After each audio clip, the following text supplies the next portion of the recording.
तो हमारे पास आया था a square plus b square plus 2ab cos थीटा, where theta is the angle between vector a and b, where theta is the angle between vector a and b. Alpha is the angle from the x-axis in positive direction is given by tan inverse b sin theta minus a plus b cos theta. Next, alpha is the angle from a vector a to the resultant, है ना। a से resultant का जो हमारा vector angle रहेगा वो हमारा आ जाता है tan इनवर्स इतना। ये एडिशन में हम लोग पढ़े थे। फिर हम लोग क्या बोले थे, रिजोल्यूशन अगर देखे थे, रेजोल्यूशन वेक्टर का देखे थे तो हम लोग किसी भी वेक्टर को 3 पार्ट में रिप्रेजेंट कर सकते हैं। एक्स आई डायरेक्शन में, ए वाई जे डायरेक्शन में, प्लस ए जेड के डायरेक्शन में, ये 3 में रिप्रेजेंट करेंगे। अगर ए का मैग्नीट्यूड हम लोग को निकालना हो तो ए लिखेंगे equal to root under x component का स्क्वायर प्लस वाई कंपोनेंट का स्क्वायर प्लस जेड कंपोनेंट का स्क्वायर कर देंगे, रूट अंडर करेंगे तो हमारा क्या निकल जाएगा, मैग्नीट्यूड निकल जाएगा। फिर हम लोग एक पढ़े थे, हम लोग यूनिट वेक्टर के बारे में हम लोग पढ़े थे।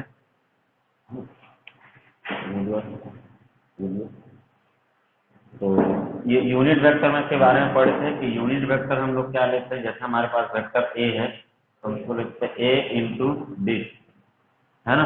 तो ये क्या होगा, वेक्टर ए को रिप्रेजेंट करता है, इसको पढ़ेंगे वेक्टर ए। ये magnitude of vector A, magnitude of vector A के मैग्नीट्यूड को रिप्रेजेंट कर रहा है। ये हमारा क्या रखता है, direction of vector A, direction of vector A का डायरेक्शन, इसी को हम लोग क्या बोलते हैं, यूनिट वेक्टर भी बोलते हैं। तो कहीं पे भी अगर यूनिट वेक्टर निकालना आ जाए तो हम लोग क्या लिख सकते हैं यूनिट वेक्टर को, तो यहाँ से a unit vector equal to a divided by a, ये हमारा यूनिट वेक्टर हो गया। सपोज हमारे पास वेक्टर ए जो दिया हुआ है वो a equal to vector a equal to दिया हुआ है ए एक्स आई डायरेक्शन में plus a y j direction में प्लस ए जेड के डायरेक्शन में, ये दिया हुआ है। तो हम लोग यूनिट वेक्टर अगर निकालना रहेगा तो हम लोग क्या करेंगे, तो ऐसे vector a divided by magnitude of a, तो हमारे पास वेक्टर ए का वैल्यू कितना है, तो वेक्टर ए है हमारे पास ए एक्स आई डायरेक्शन में plus a y j direction में प्लस ए जेड के डायरेक्शन में डिवाइडेड बाई ए का मैग्नीट्यूड निकालेंगे। इस वेक्टर का मैग्नीट्यूड निकालते हैं तो रूट अंडर एक्स कंपोनेंट का वाई कंपोनेंट और जेड कंपोनेंट का स्क्वायर, ये हमारा निकल जाएगा। तो ये हम लोग यूनिट वेक्टर ऐसे निकाल सकते हैं, है ना, अगर हम लोग को निकालना है। फिर हम लोग देखे थे मैं बोला था प्रोजेक्शन ऑफ वेक्टर, तो प्रोजेक्शन ऑफ वेक्टर का प्रोजेक्शन निकालना है ना। तो हम लोग लिखे थे, या हम लोग component of vector on projection of vector on axis पे हम लोग वेक्टर का प्रोजेक्शन देखे थे। तो ऐसा रहेगा, सपोज मान लो वेक्टर ए है, हमारे पास क्या दिया हुआ है, a x plus A x i direction में, ए वाई जे डायरेक्शन में, ए जेड के डायरेक्शन। तो this is the A x क्या है, projection of vector A on क्या हो गया, एक्स एक्सिस। सिमिलरली ये वाई एक्सिस पे, सिमिलरली ये क्या है, जेड एक्सिस पे, ये क्या है, प्रोजेक्शन। तो इस तरह से हम लोग ये देखे थे। एग्जाम्पल के लिए देख लेते हैं, find the unit vector, find the vector having magnitude is unity but direction along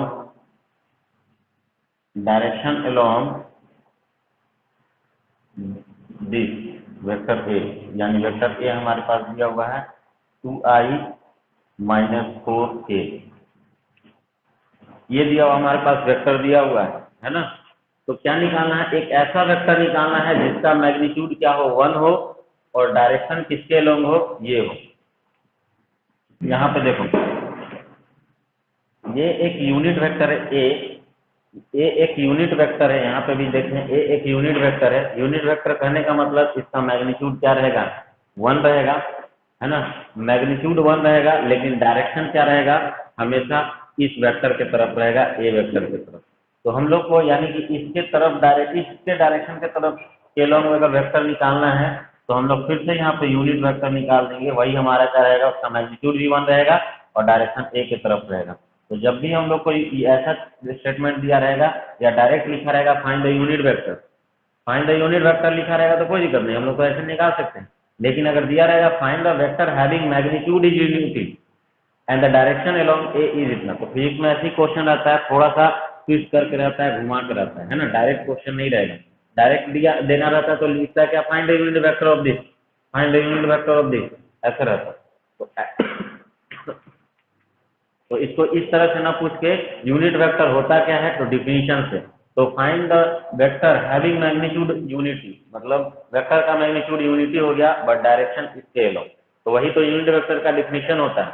तो यूनिट वेक्टर का ये डिफिनीशन लिख दिया यहाँ से यहाँ तक, और वही को बोल रहा है फाइंड करने के लिए। तो हम लोग क्या करेंगे, वेक्टर ए है 2i - 4k, बोलेंगे सर यहाँ पे जे नहीं है, तो जे क्या होगा, जे कंपोनेंट क्या हो जाएगा, 0 है, मतलब एक ये वेक्टर जो है केवल आई और एक्स एक्सिस और जेड एक्सिस में है, वाई एक्सिस में कोई फोर्स कोई उसका डायरेक्शन नहीं है, तो हम लोग नहीं दिए, तो नहीं यूज हुआ। ए का मैग्नीट्यूड निकालेंगे तो रूट अंडर एक्स कंपोनेंट का square plus minus y z component का स्क्वायर। जे तो 0 है तो 0 लिखना नहीं है, तो आ जाएगा 2i - 4k डिवाइडेड बाई 4 + 16, यानी आ गया हमारे पास 2i - 4k डिवाइडेड बाय √20। √20 को कितना लिख सकते हैं, तो यूनिट वेक्टर हमारे पास आ गया 2i - 4k डिवाइडेड बाय √20 को कितना लिख सकते थे, लिख सकते हैं 2√5 लिख सकते हैं। तो 2√5 लिख दिए तो ये अलग हो जाएगा, तो यहाँ पर बचेगा 1/√5 i along माइनस 2/√5 के along, ये हमारा क्या रहेगा, डायरेक्ट। ठीक है, तो ये हमारा क्या आ जाएगा, यूनिट वेक्टर जिसका मैग्नीट्यूड 1 होगा और डायरेक्शन क्या होगा, डायरेक्शन रहेगा इस वेक्टर के लिए।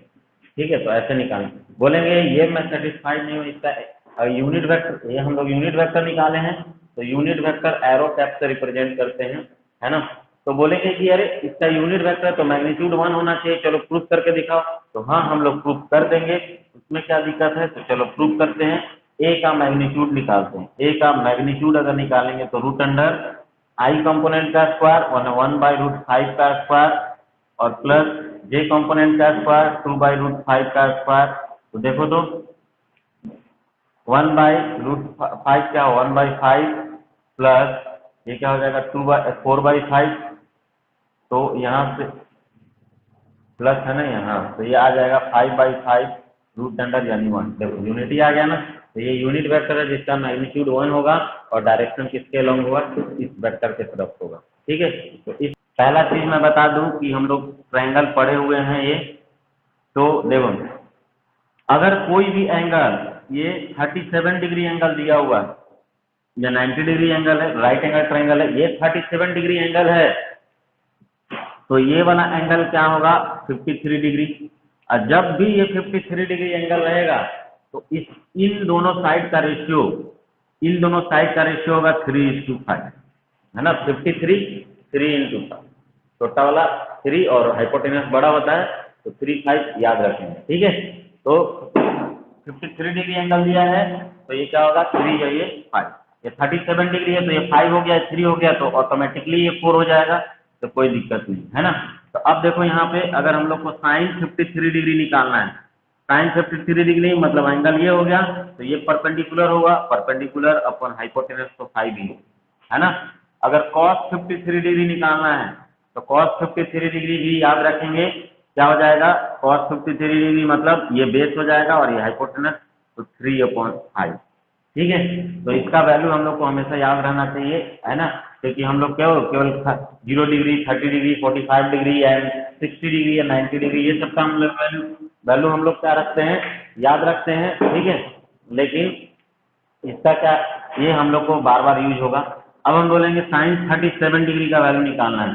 37 डिग्री के लिए ये परपेंडिकुलर हो जाएगा, तो 3 अपॉन क्या हो जाएगा 5, हाइपोटेनस तो 5 ही है, और कॉस 37 डिग्री रहेगा तो क्या हो जाएगा 4 अपॉन 5 बेस अपॉन।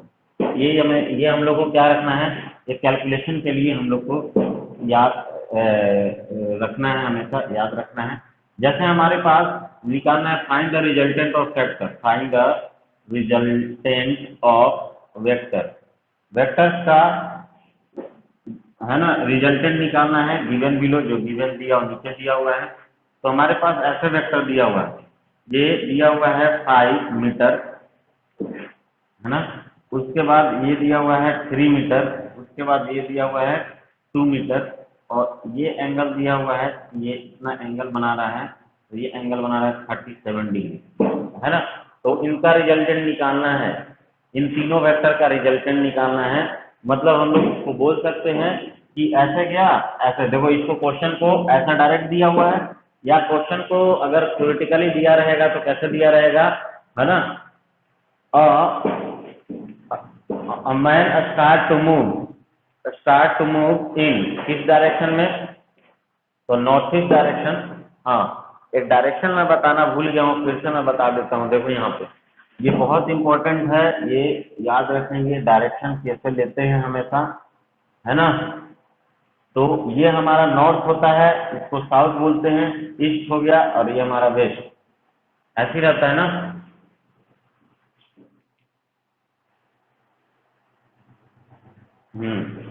अब देखो ऐसा हमारे पास है, ये हम लोग जानते हैं। तो ये ऊपर का मतलब ऐसे ऊपर नॉर्थ नहीं है, है ना, ऊपर का मतलब नॉर्थ ऊपर नहीं है, हम लोग ऐसे ऐसे बुक रखे हैं। तो इधर हमारे सामने जो होगा वो नॉर्थ मान के चलेंगे, और इधर ईस्ट वेस्ट और पीछे हमारा साउथ, ठीक है ना। ये ऊपर बना है, इसका मतलब ऐसे ऊपर नॉर्थ और नीचे साउथ, ऐसा नहीं है। नॉर्थ का मतलब क्या हो गया कि हम जो जिधर सामने खड़े हैं, हमारा चेहरा जिधर रहेगा उधर हम लोग एज्यूम कर लेते हैं नॉर्थ, यानी कि हम नॉर्थ की तरफ खड़े हो जाते हैं, और पीछे हमारा साउथ, इधर ईस्ट और इधर वेस्ट। तो ऐसे हम लोग को ध्यान रखना है, ठीक है।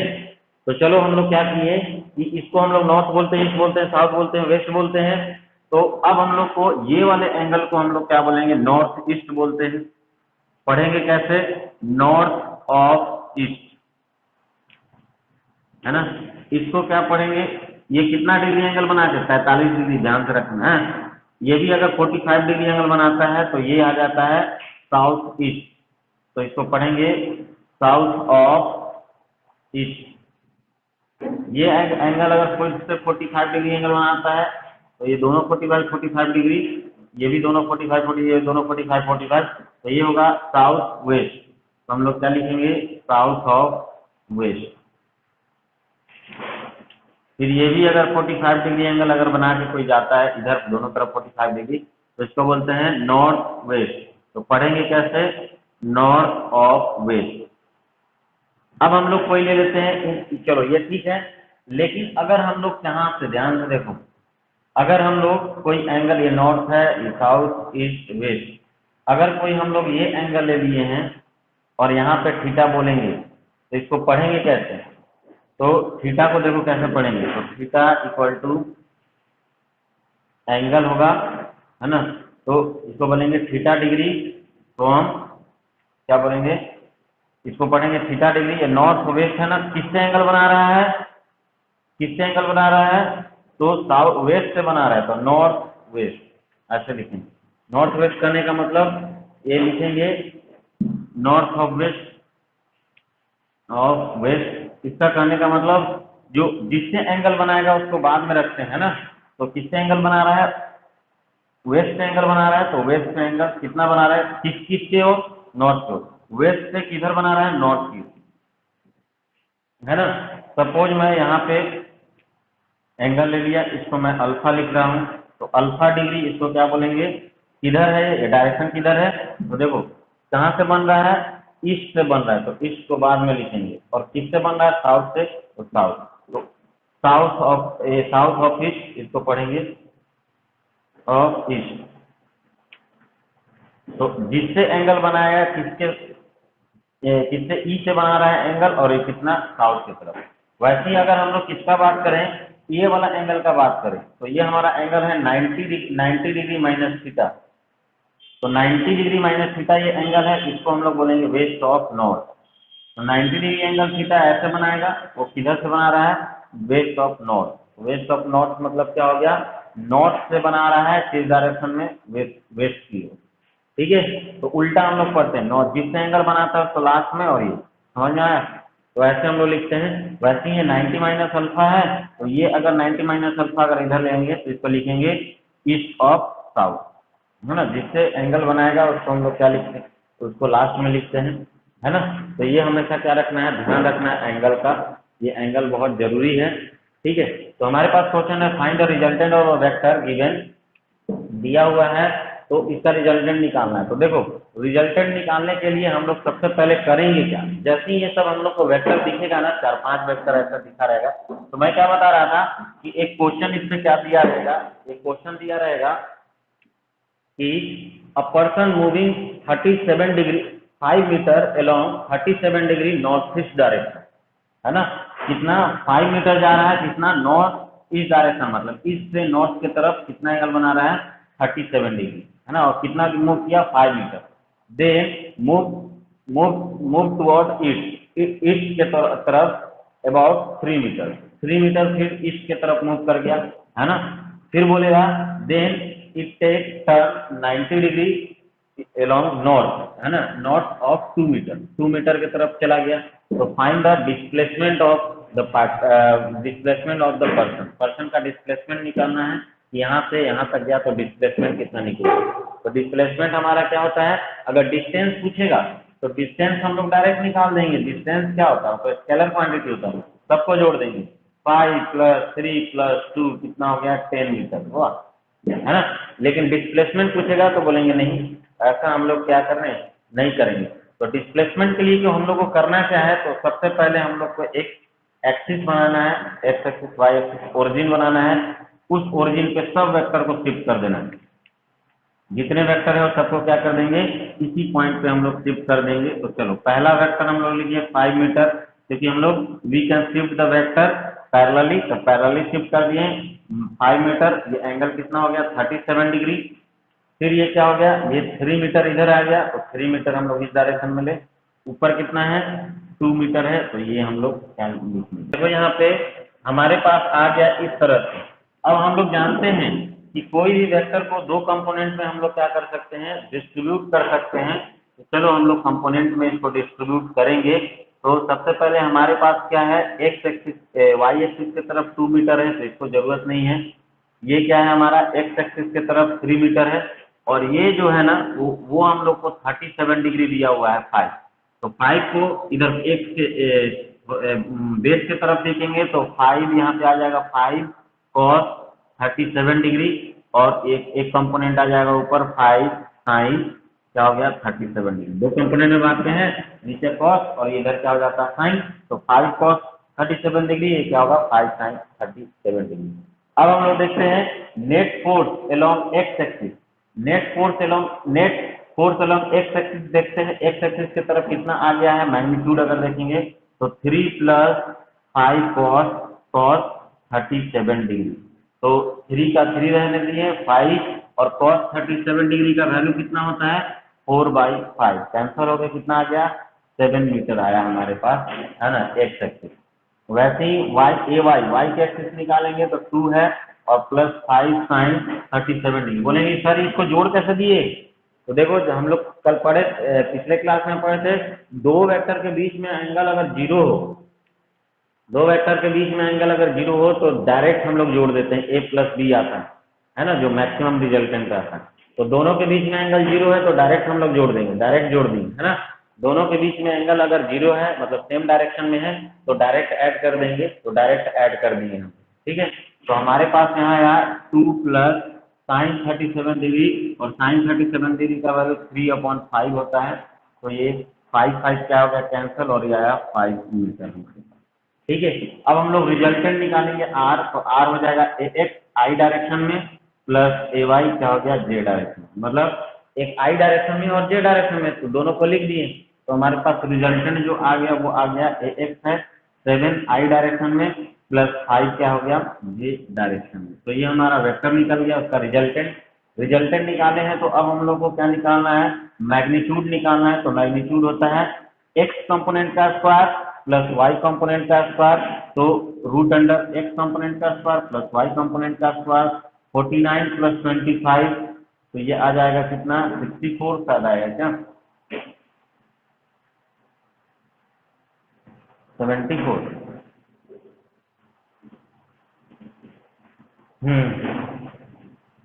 तो रूट 74 मीटर ये हमारा क्या आ जाएगा, ये रिजल्टेंट आएगा। अब डायरेक्शन का बात करेंगे तो alpha equal to tan inverse y component मतलब 5 डिवाइडेड बाई x कंपोनेंट 7। ये हमारा रिजल्टेंट आया फ्रॉम कहाँ से, x एक्सिस से रिजल्टेंट हमारे पास है tan इनवर्स 5/7, ये हमारा क्या आ जाएगा, आंसर आ जाएगा। तो इस तरह से हम लोग क्या करेंगे, ये मैग्नीट्यूड और डायरेक्शन निकालेंगे। तो जब भी रिजल्टेंट निकालने के लिए बोलेगा तो रिजल्टेंट में हमारे पास मैग्नीट्यूड होता है एंड ऑल्सो डायरेक्शन, तो दोनों लिखेंगे, मैग्नीट्यूड एंड डायरेक्शन। चलो इसका स्क्रीनशॉट ले लो, फिर हम लोग नेक्स्ट कंटिन्यू करते हैं, आगे बढ़े। चलो तो हम लोग आगे कंटिन्यू करते हैं।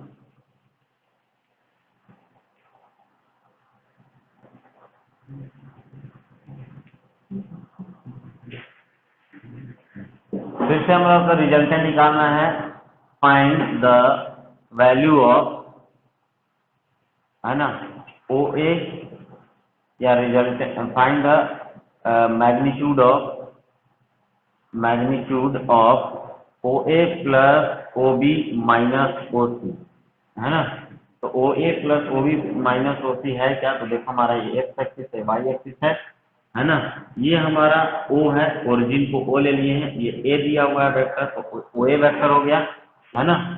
और जैसे सबका मैग्नीट्यूड यहाँ पे गिवन है, कंडीशन भी दिया हुआ है, आगे हम लोग कंडीशन देखते हैं। ये बी है और ये हमारा सी, ये एंगल क्या 30 डिग्री दिया हुआ है, ये एंगल हमारा 60 डिग्री दिया हुआ है।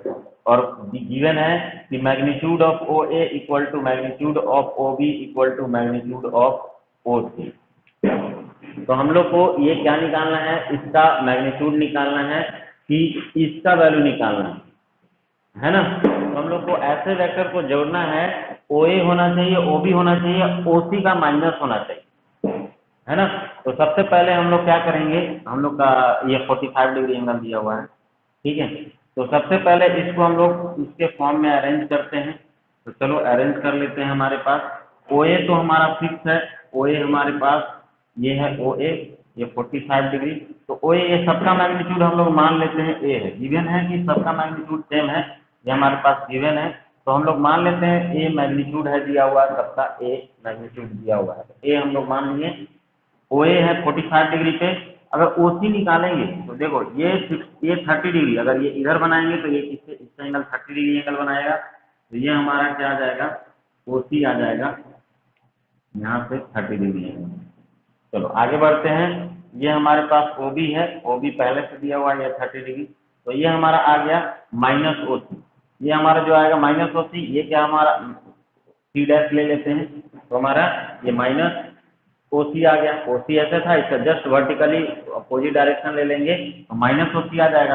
अब ये तीनों को जोड़ देना, तो तीनों को जोड़ने के लिए सबका कंपोनेंट लेते हैं। तो चलो हम लोग इसका सबका कंपोनेंट लेंगे तो क्या आएगा, सबको ले लेते हैं। तो चलो बी का, ओ बी का कंपोनेंट अगर इधर ले लेंगे, मैग्नीट्यूड कितना है ए, एंगल कितना बना रहा है cos 30 डिग्री, तो ये इसके साथ बेस के साथ cos बनाता है, तो ए cos 30 डिग्री, और उसका दूसरा कंपोनेंट इधर आ जाएगा ए cos ए साइन 30 डिग्री। दूसरा हम लोग देखते हैं, अब ओसी का लेते हैं। ओसी का भी मैग्नीट्यूड क्या है, ए है, इसके साथ एंगल 30 डिग्री बना रहा है, तो ये क्या हो जाएगा, ये भी ओसी भी हो जाएगा यहाँ पे ए cos 30 डिग्री। इसके ये इसके साथ है तो cos इस डायरेक्शन में, और इस डायरेक्शन में क्या हो जाएगा इसका ए साइन 30 डिग्री। फिर देख रहे हैं, ये देखो ए है, ये इधर एंगल बना रहा है कितना 45 डिग्री, तो इधर cos 45 डिग्री हो जाएगा, इधर क्या हो जाएगा sin 45 डिग्री। तो इधर फिर से हमारा इसका मैग्नीट्यूड ए cos 45 डिग्री, और इधर हो जाएगा ए साइन 45 डिग्री। ठीक है, तो इसको बांटना है हमेशा, सब वेक्टर को एक डायरेक्शन में बांट दिए, एक्स और वाई एक्सिस में बांट दिए। अब हम लोग लिखेंगे, अब हम लोग देखो रिजल्टेंट अगर लिखना रहेगा, मतलब रिजल्टेंट हमारा क्या आ जाएगा, अब ये जो है ओ A plus O B minus O सी का जब वैल्यू हम लोग लिखेंगे, मैग्नीट्यूड जब रिजल्टेंट निकालेंगे तो हमारे पास क्या आ जाएगा, देखो एक्स एक्सिस की तरफ वाई एक्सिस की तरफ अलग लिखते हैं, तो एक्स एक्सिस वाला टर्म लिखते हैं, तो x axis positive x axis में ए कॉस 30 डिग्री, और उल्टा डायरेक्शन में है तो माइनस लगा देंगे ए कॉस 45 डिग्री, ये भी उल्टा डायरेक्शन में है माइनस ए साइन 30 डिग्री। तो ये हमारा क्या है, किस डायरेक्शन में आ गया, सब आई डायरेक्शन में। तो जो भी पॉजिटिव एक्स एक्सिस में उसको प्लस लिए हैं, नेगेटिव एक्सिस में उसको क्या ले लिए हैं, माइनस ले लिए। फिर आगे बढ़ते हैं प्लस, अब हम लोग कुछ वाई एक्सिस में देखते हैं, तो वाई एक्सिस में देखें तीनों के तीनों पॉजिटिव डायरेक्शन में, तो तीनों प्लस में हो जाएंगे, क्या हो जाएंगे, ए कॉस 30 डिग्री प्लस ए साइन 30 डिग्री प्लस ए साइन 45 डिग्री, ये हमारा क्या हो जाएगा, इस तरह से हम लोग लिख दिए। और ये किस डायरेक्शन में है, जे डायरेक्शन में। अब हम लोग इसका मैग्नीट्यूड निकालेंगे, ए को रहने दिए, हाँ कॉस 30 डिग्री का वैल्यू क्या होता है, √3/2 माइनस ए को कॉमन निकाल लेते हैं, तीनों में है, ए को हम लोग क्या निकाल लेते हैं कॉमन, √3/2 1/√2 माइनस यह होगा 1/2, फिर आई डायरेक्शन में है प्लस, इसमें से ए कॉमन निकालेंगे तो क्या जाएगा, √3/2 प्लस 1/2 प्लस 1/√2, ये आ गया हमारे पास। ये किस डायरेक्शन में, जे डायरेक्शन में आया है ना। तो अब क्या करते हैं अपन लोग, अब क्या करेंगे, ए हम लोग क्या निकालेंगे, कॉमन फिर से निकाल लेते हैं, a/2 कॉमन निकाल लेते हैं, तो हमारे पास आ जाएगा √3, यहाँ पे 2 कॉमन निकालेंगे तो -√2 आ जाएगा, है ना, क्योंकि 2 पर मल्टीप्लाई होगा, तो मल्टीप्लाई होगा तो 2 से √2 कैंसल, √2 और -1, ये आ गया आई डायरेक्शन में। और प्लस यहाँ a/2 फिर से कॉमन निकालेंगे तो √3 + 1 + √2, ये जे डायरेक्शन। तो ये हमारा क्या हो जाएगा, इसका मैग्नीट्यूड आ जाएगा। अब √3 का वैल्यू कितना होता है तो इसको निकालेंगे, देखो √3 का वैल्यू 1.732 है ना, और इसका वैल्यू √2 का वैल्यू 1.414 एंड 1 का वैल्यू 1 होता है, तो इन दोनों को जोड़ेंगे तो ये माइनस में आएगा, तो ये 2, इन दोनों को जोड़ेंगे तो क्या है 2.1414 माइनस इतना करेंगे तो हमारे पास ये इसका वैल्यू जो आ जाएगा वो आएगा, इसको माइनस करके देखते हैं, 2 यहाँ पे 2 आया, नहीं जो अब ठीक है 2 11 में 3 जाएगा, 11 में से 3 माइनस करेंगे तो 8, 11 हाँ, फिर 4 में से 14 तो 7,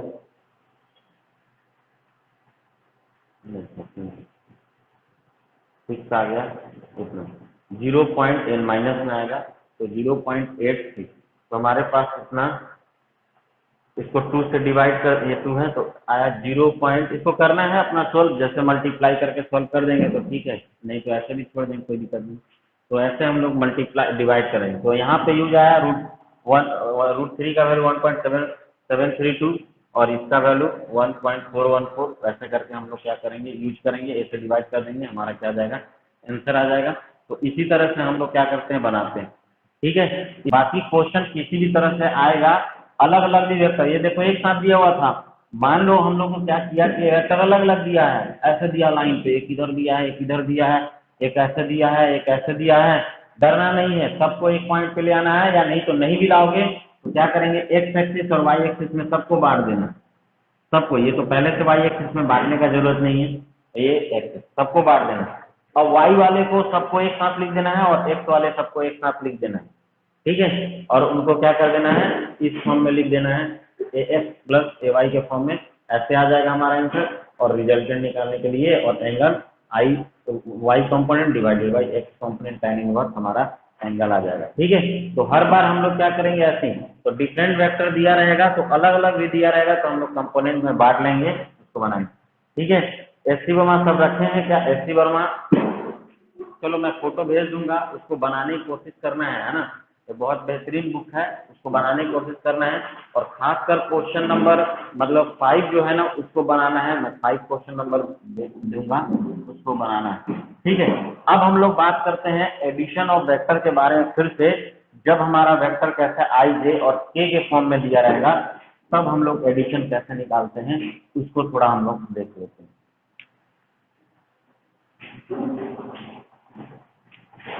तो आई जे और के फॉर्म में दिया रहेगा तब हम लोग वेक्टर कैसे निकालते हैं वो हम लोग क्या करते हैं थोड़ा देख लेते हैं। तो चलो हम लोग वेक्टर आई जे के फॉर्म में कैसे निकालते हैं उसको हम लोग एक बार क्या करेंगे देखेंगे। तो वेक्टर हमारे पास ए है, सपोज ए वेक्टर हमारे पास दिया हुआ है a x plus A x i direction में, ए वाई जे डायरेक्शन में, प्लस ए जेड के डायरेक्शन में। बी वेक्टर दिए हैं तो वो दिए हैं बी एक्स आई डायरेक्शन में plus B Y j direction में प्लस बी जेड के डायरेक्शन में, है ना। तो चलो इससे अब हम लोग को सब चीज निकालना है। पहला चीज फर्स्ट चीज हम लोग निकालेंगे मैग्नीट्यूड ऑफ ए, यानी ए का वैल्यू निकालेंगे। तो ए का वैल्यू डायरेक्ट कैसे निकालेंगे, एक्स कंपोनेंट का स्क्वायर वाई कंपोनेंट का स्क्वायर प्लस जेड कंपोनेंट का रूट अंडर, ये हमारा ए का मैग्नीट्यूड निकल जाएगा। अगर इसका बी का मैग्नीट्यूड निकालना हो तो बी का मैग्नीट्यूड भी हम लोग कैसे निकालेंगे, ऐसे लिख सकते हैं, ऐसे मैग्नीट्यूड को रिप्रेजेंट करते हैं। तो एक्स कंपोनेंट का स्क्वायर प्लस वाई कंपोनेंट का स्क्वायर प्लस जेड कंपोनेंट का स्क्वायर रूट अंडर, ये हमारा बी का वैल्यू आ जाएगा। थर्ड नंबर अगर बोलेगा कि हम लोग को ए प्लस बी निकालना है तो ए प्लस बी कहने का मतलब, तो देखो ए प्लस बी मतलब आई कंपोनेंट आई के साथ, एक्स वाला एक्स एक्सिस के साथ, वाई वाला वाई के साथ, जेड वाला जेड के साथ जोड़ देंगे, है ना। क्या, क्योंकि ये भी एक्स एक्सिस में ये भी एक्स एक्सिस में है, दोनों का डायरेक्शन सेम है तो डायरेक्शन सेम रहेगा तो डायरेक्ट ऐड हो जाता है। तो ए x plus B x i direction में plus a Y plus B Y, ये क्या हो जाएगा जे डायरेक्शन में, plus a Z plus B Z क्या होगा के डायरेक्शन। अब मैं कहने का मतलब क्या है कि इसके एक्सिस आई वाले को आई के साथ, जे वाले जे के साथ, के वाले के साथ क्या कर देंगे ऐड कर देंगे। सिमिलरली अगर हम लोग को इसका मैग्नीट्यूड निकालने के लिए बोलेगा कि ए प्लस बी का मॉड निकालना है मतलब मैग्नीट्यूड निकालना, तो मैग्नीट्यूड क्या होता है रूट अंडर एक्स कंपोनेंट का स्क्वायर ए एक्स प्लस बी एक्स का स्क्वायर प्लस वाई कंपोनेंट का स्क्वायर ए वाई प्लस बी वाई का स्क्वायर प्लस जेड कंपोनेंट का स्क्वायर ए जेड प्लस बी जेड का स्क्वायर रूट अंडर, ये हमारा इसका मैग्नीट्यूड आ जाएगा। तो फिफ्थ नंबर में अगर देखेंगे हम लोग को बोलेगा ए माइनस बी निकालने के लिए, तो क्या करेंगे ए माइनस बी निकालने के लिए तो डायरेक्ट ए में से बी को माइनस कर देंगे। तो आई वाले सबको माइनस कौन है बी, तो सब में बी माइनस करके जोड़ देंगे। तो जोड़ेंगे तो क्या हो जाएगा ये आई डायरेक्शन में plus a Y minus B Y j direction में, फिर क्या होगा ए जेड माइनस बी जेड क्या हो जाएगा के डायरेक्शन में, है ना। फिर इसका मैग्नीट्यूड निकालने के लिए बोलेगा तो इसका स्क्वायर प्लस इसका स्क्वायर रूट अंडर कर देंगे तो इसका मैग्नीट्यूड निकल जाएगा, है ना।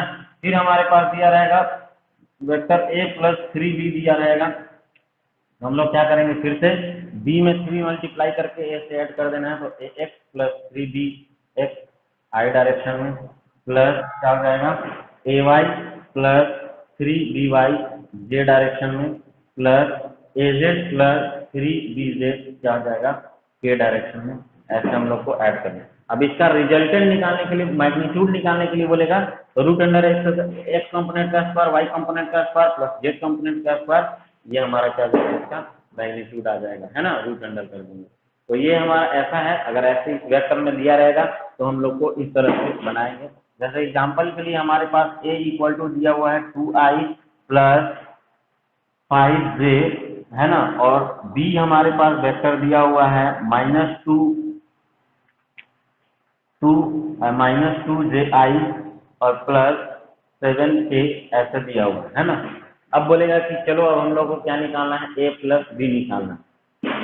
तो पहला हमारा a का मैग्नीट्यूड निकालने के लिए बोलेगा तो a का मैग्नीट्यूड रूट अंडर 2 का स्क्वायर प्लस 5 का स्क्वायर मतलब 4 प्लस 25, तो कितना आ गया रूट 29 हमारा आंसर आ जाएगा।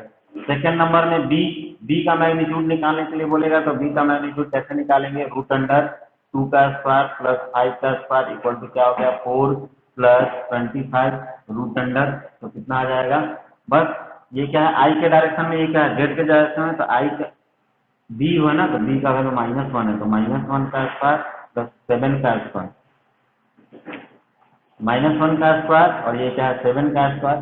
तो बस इनके स्क्वायर जो भी तीनों तीन रहेंगे तो तीनों का स्क्वायर करके ऐड कर देंगे, दो रहेंगे तो दो के स्क्वायर कर देंगे। देखो आई और के मतलब एक्स एक्सिस और जेड एक्सिस, इनके बीच भी एंगल क्या होता है 90 डिग्री होता है। तो 90 डिग्री एंगल वाले ऐसे निकालते हैं, जब दो वेक्टर के बीच में एंगल 90 डिग्री हो तो रिजल्टेंट हमारे पास √a² + b² होता है। तो हम लोग यहाँ पे a² + b² किए हैं, तो -1 इसका कोफिशिएंट, इसका कोफिशिएंट 7 है, तो 1 + 49 = √50 हमारा आ गया। फिर फोर्थ नंबर अगर हम लोग देखें तो a + b निकालना है, a + b अगर निकालेंगे तो क्या निकलेगा बताओ। इसको इसको साथ जोड़ेंगे तो आ जाएगा 2 -1, तो 2 में -1 ऐड करेंगे तो 1 आएगा। आई डायरेक्शन में तो 1 लिखते नहीं है, डायरेक्ट आई लिख देंगे। और फिर क्या करना है, ये देखो इधर जे नहीं है तो जे को डायरेक्ट 5j लिख देंगे, इधर के नहीं है तो डायरेक्ट के को 7 के लिख देंगे, किसी के साथ जुड़ नहीं रहा है और जे भी किसी के साथ जुड़ नहीं रहा है। तो a + b हमारा इतना आ गया। मैग्नीट्यूड अगर निकालना रहेगा a + b का, अगर हमारा मैग्नीट्यूड निकालने के लिए बोला जाए तो इसको हम लोग √1 का स्क्वायर + 5 का स्क्वायर + 7 का स्क्वायर। फिर से मैं इसको बता दे रहा हूँ, देखो यहाँ पे आई जे को इसमें जोड़ना है, लेकिन जे है नहीं तो इसको मान लेंगे 0, तो 0 में जोड़ेंगे तो 5j ही आएगा। इधर देखेंगे अब इसमें जोड़ना है, के इसमें है लेकिन इसमें नहीं है, तो इसमें हम लोग के 0 मान लेंगे, के का कंपोनेंट, तो 5 + 7 + 0 तो 7k आ जाएगा, है ना। तो नहीं रहेगा, उसको हम लोग को 0 एज्यूम कर लेना है, इसका कोफिशिएंट क्या है 0 है। जैसे हम लोग इसको हम लोग लिखना चाहें तो हम लोग क्या लिख सकते हैं, i + 0j 0 × j + 7k लिख सकते हैं, है ना। तो 0 में j से मल्टीप्लाई करेंगे तो वो टर्म हट जाएगा, इसलिए ये इतना आ गया। तो इसमें अब 5 में 0 ऐड करेंगे तो ये क्या हो जाएगा 5 ही रहेगा। सिमिलरली इसको हम लोग क्या लिख सकते हैं 2i + 5j + 0k लिख सकते हैं। तो ऐसे आया है यहाँ पे। अब इसका रिजल्टेंट तो इसका स्क्वायर प्लस क्या होता है, इसका स्क्वायर प्लस इसका स्क्वायर रूट अंडर कर देंगे, तो 1 + 25 प्लस क्या हो गया 49, तो ये आ जाएगा हमारे पास √75। तो ये हमारा ये ऐसे करके हम लोग को क्या रहेगा निकालना रहेगा तो निकाल लेंगे, ठीक है। सपोज कि 2 वेक्टर है जिसका मैग्नीट्यूड a एंड b दिया हुआ है ना। 2 वेक्टर है जिसका मैग्नीट्यूड a एंड b दिया हुआ है, तो find the angle between a and b so that resultant is कितना, कुछ दिया रहेगा r, तो r रिजल्टेंट रहेगा, है ना। दोनों के बीच में एंगल निकालना है जो रिजल्टेंट r रहे, तो हम लोग क्या निकालेंगे रूट अंडर ऐसे करेंगे a² + b² + 2ab cos कितना हो गया ये थीटा। तो यहाँ से हम लोग निकालने की कोशिश करेंगे कि कितना आएगा। इसका मैग्नीट्यूड दिया हुआ है तो इसका वैल्यू और इसका वैल्यू भी मालूम है, ये भी वैल्यू मालूम है, तो निकालना किसका रहेगा cos थीटा का वैल्यू हम लोग को क्या रहेगा निकालना रहेगा, ठीक है। तो इसको हम लोग क्या करेंगे, ये वेक्टर एडिशन हो गया, है ना। एडिशन के बाद हम लोग क्या पढ़ेंगे, वेक्टर एडिशन के बाद इसमें बहुत सारा चीज आता है। देखो एक चीज मैं इसमें बहुत नहीं बताया हूँ, वो मैं हम लोग अगले चैप्टर मोशन में हम लोग पढ़ेंगे। क्या चीज नहीं बताया हूँ, तो इसमें पोजीशन वेक्टर कैसे निकालते हैं, है ना, वो बता। तो यहाँ पे मैं एक मैं बता देता हूँ पॉइंट को कैसे हम लोग रिप्रेजेंट करते हैं, उसके बारे में हम लोग बता देता हूँ, हल्का सा बताऊंगा। बाकी हम लोग को नेक्स्ट चैप्टर में मोशन में उसको पढ़ना है कि पॉइंट को कैसे रिप्रेजेंट करते हैं और बाकी जितना भी डेरिवेशन, है ना, तो उसको हम लोग पढ़ेंगे, है ना। तो हम लोग बहुत सारा चीज पढ़ेंगे, है ना, लेकिन तब जहाँ पे समय आएगा वहाँ पे पढ़ते जाएंगे हम लोग, है ना। तो चलो ये, हाँ मैं बता देता हूँ वेक्टर का एप्लीकेशन बहुत ज़्यादा है, हर जगह पे एप्लीकेशन है ना। आगे हम लोग जब पढ़ेंगे तो ये इसलिए डायरेक्शन हम लोग का हेल्प करेगा। अगर डायरेक्शन प्लस वेक्टर के कॉन्सेप्ट नहीं रहेगा तो क्वेश्चन बनाने में बहुत टाइम लगेगा और बनेगा ही नहीं, है ना। तो क्वेश्चन हम लोग को बनाने के लिए डायरेक्शन बहुत जरूरी है। और फिर से मैं बता देता हूँ हम लोग कौन से क्लास में हैं, न 10th क्लास में है, 9th क्लास में, हम लोग अभी हायर सेकेंडरी में आ गए हैं 11th क्लास में। तो सब बहुत ध्यान से देखेंगे। 11th क्लास में आप टीचर कितना पढ़ा रहा है वो डिपेंड नहीं करता है, है ना। कोई भी टीचर कितना भी पढ़ा दे, मतलब वो डिपेंड आप नहीं करता है कि आप कितना होशियार हो जाओगे, है ना। नॉलेज रहेगा, लेकिन हम लोग को 11th क्लास में नॉलेज का जरूरत नहीं रहता है ना। नॉलेज का तो जरूरत रहता ही है, लेकिन नॉलेज अगर होगा हो जाए, लेकिन आपको उसका इम्प्लीटेशन नहीं आ, मतलब कि उसका एप्लीकेशन नहीं आ रहा है, तो हम लोग कुछ फायदा का नहीं है नॉलेज, है ना। तो 11th क्लास में कितना भी कोई पढ़ा दे, मतलब कितना भी मैं पढ़ा दूं, कितना भी टॉपिक पढ़ा दूं, एक बहुत सारा हर टाइप वाइज क्वेश्चन करा दूं, उससे कोई फर्क नहीं पड़ता है, आपका कोई इम्प्रूवमेंट नहीं होगा, है ना। इम्प्रूवमेंट तब होगा जब मैं थोड़ा सा बताऊं और आप बहुत ज्यादा बना लो खुद से, है ना। मैं थोड़ा सा बनाऊं और आप बहुत ज्यादा बना लो खुद से, तो वो हमारा इम्प्रूवमेंट होता है ना। तो इम्प्रूवमेंट ऐसे होता है ना। तो 11th क्लास में हम लोग को जितना हो सके वो खुद से मेहनत करना है, खुद पे टाइम देना है, ना कि ज़्यादातर सॉल्यूशन वोल्यूशन के फेरे में पढ़ना है, या सर ये तो कॉन्सेप्ट बताया नहीं है, इस तरह का क्वेश्चन बताया नहीं है, ऐसा सोचना ही नहीं है। कॉन्सेप्ट सब बता देते हैं। मैं जो बता रहा हूँ, मैं जब पढ़ा हूँ फिजिक्स, तो उसमें मैं बोल रहा हूँ कि कॉन्सेप्ट के बाहर एक पॉइंट भी नहीं पढ़ा हूँ। मैं एस.सी. वर्मा से पढ़ा हूँ, तो एस.सी. वर्मा के थ्योरीज देखना और बाकी बुक का थ्योरीज देखना। बाकी बुक का थ्योरी भर भर के इतना मोटा बना दिए हैं बुक को, है ना। और एस.सी. वर्मा 1-2 पेज में पूरा चैप्टर निपट जाता है। तो 1-2 पेज में निकलता है, तो इसका मतलब क्या रहता है कि उसमें केवल केवल कॉन्सेप्ट दिया रहता है ना। और बाकी नहीं, जैसे मैं जितना भी केसेस बताया हूँ, बहुत सारा केस बताया हूँ, ये सब चीज बताया हूँ, तो वो सब क्वेश्चन में दिया होगा। तो क्वेश्चन में बनाओगे तो अजीब टाइप का लगेगा, बोलेगा ये कहाँ कहाँ पे कैसे कैसे दिया हुआ है। तो बहुत बेहतरीन बुक है वो, उसको प्रैक्टिस करेंगे। एस.सी. वर्मा तो खरीद ही लेंगे सब, है ना। तो अगर फिजिक्स में या किसी भी सब्जेक्ट में 11th क्लास में इम्प्रूवमेंट चाहिए, तो टीचर कितना पढ़ा दे, या हम 10 तरह से पढ़ लिए 10 बुक से, ये सब डिपेंड नहीं करता है ना। पढ़ना डिपेंड नहीं करता, इसमें प्रैक्टिस डिपेंड करता है। जितना ज़्यादा खुद से प्रैक्टिस करेंगे कॉपी पेन लेके, उतना ज़्यादा इम्प्रूवमेंट होगा, है ना। ध्यान रहे, कॉपी पेन लेके बनाना ही है, तभी इम्प्रूवमेंट होगा। नहीं तो सोचोगे कि मैं बहुत ज़्यादा पढ़ते रहूँगा तो हो जाओ बहुत होशियार हो जाएंगे, तो वैसा कुछ नहीं होता। वैसा थ्योरेटिकल सब्जेक्ट में होता है, जैसे बायोलॉजी हो गया, तो बायोलॉजी में वैसा होता है, लेकिन फिजिक्स और केमिस्ट्री में सोचोगे कि सर जितना पढ़ाएंगे उतना ज़्यादा हमें नहीं, क्या करना है, खुद से पढ़ना है ना। तो खुद से बुक करना है, जितना खुद से करोगे उतना ज़्यादा इम्प्रूवमेंट होगा, है ना। और अनबिलीवेबल चेंज आएगा अगर खुद से बनाओगे तो। लेकिन सॉल्यूशन के पीछे कभी नहीं भागना है, या सर इस टाइप का क्वेश्चन नहीं बताए हैं, वैसा क्वेश्चन ऐसे नहीं भागना है। नहीं तो ऐसे बोलोगे तो मैं बहुत हर टाइप का क्वेश्चन मैं बता सकता हूँ, है ना।